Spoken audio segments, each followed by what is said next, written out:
আপনাদের সঙ্গে আমি প্রীতি রয়েছি এবং সকালে যে বিষয় নিয়ে লাইভ করা এবং মূলত যে বিষয়গুলোকে উল্লেখ করা তা হচ্ছে সাপ্লিমেন্টারি লিস্ট এবং এসআইআর পর্ব বা প্রক্রিয়া। ইতিমধ্যে আমরা জানি যে প্রথম সাপ্লিমেন্টারি লিস্ট তা প্রকাশিত হয়েছে চলতি সপ্তাহের সোমবার দিন। তাও সময় যে ছিল সেই সময় পেরিয়ে গিয়ে একেবারে কার্যত বলা চলে মাঝরাতে 12:15 নাগাদ এই লিস্ট কিন্তু প্রকাশিত হয় এবং পরবর্তীতে তাও লিস্ট প্রকাশিত হওয়ার 24 ঘন্টার মধ্যেই আমরা দেখি যে ওয়েবসাইট হ্যাকের একটা সম্ভাবনা এবং ওয়েবসাইট ক্ল্যাশ করে। অন্যদিকে সাপ্লিমেন্টারি লিস্ট যেটা বেরিয়েছিল প্রথম সপ্তাহে বা প্রথম সাপ্লিমেন্টারি লিস্ট, তাতে মোট 10 লক্ষ নাম ছিল এবং যার মধ্যে 40% বা 40% নাম বাদ দিলে 4 লক্ষ নাম বাদ গেছে। 6 লক্ষ নাম তা গ্রিন সিগন্যাল পেয়েছে আসন্ন বিধানসভা নির্বাচনে তারা ভোটাধিকার প্রয়োগ করার জন্য। এখন প্রশ্ন হচ্ছে দ্বিতীয় সাপ্লিমেন্টারি লিস্ট কবে বেরোবে এবং সাপ্লিমেন্টারি লিস্টে যাদের নাম বাদ পড়ছে তারা ট্রাইব্যুনালের মারফত কিভাবে বা কতদিনের মধ্যে তারা রিঅ্যাপ্লাই করতে পারবেন নতুন ভোটার অধিকারের জন্য। আপনাদেরকে জানিয়ে রাখি যে প্রতি সপ্তাহের শুক্রবার দিন কিন্তু মূলত এই সাপ্লিমেন্টারি লিস্ট প্রকাশিত হওয়ার কথা ছিল এবং কথা মতন আজকেও দ্বিতীয় সাপ্লিমেন্টারি লিস্ট তা প্রকাশিত হবে।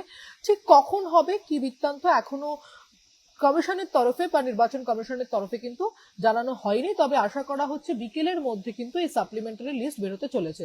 এবং এই সাপ্লিমেন্টারি লিস্টে কত লক্ষ নাম থাকে, আবারও কি 10 লক্ষ নাম থাকে নাকি সংখ্যাটা এদিক ওদিক হয়, সেদিকে আমাদের নজর থাকবে। এবং আপনাদেরকে জানিয়ে রাখি যে সাপ্লিমেন্টারি লিস্টে যাদের নাম বাদ পড়ছে তারা যেহেতু 19 জেলার ট্রাইব্যুনাল বা জেলা বিচারকদেরকে একেবারে বসানো হয়েছে ট্রাইব্যুনালের মাথার উপরে এবং তাদের দায়িত্ব দেওয়া হয়েছে যে কিভাবে নতুন করে যারা বাদ পড়ছেন তাদের নাম প্রবেশ করানো বা ঢোকানোর। ইতিমধ্যে সেই প্রসেসটা আপনাদেরকে জানিয়ে রাখি, ডিও বা জেলা শাসকের যে দপ্তর রয়েছে সেখানে তারা অনলাইন এবং অফলাইনের মাধ্যমে চিঠি লিখতে পারেন যে তারা রিঅ্যাপ্লাই করতে চান ভোটাধিকার প্রয়োগ করার জন্য এবং সেই চিঠি ট্রাইব্যুনালের কাছে অর্থাৎ জেলা বিচারকদের কাছে যাবে এবং তারা কিন্তু তাদের যে প্রক্রিয়া তাদের যে প্রসেস সেই প্রসেস শুরু করবে।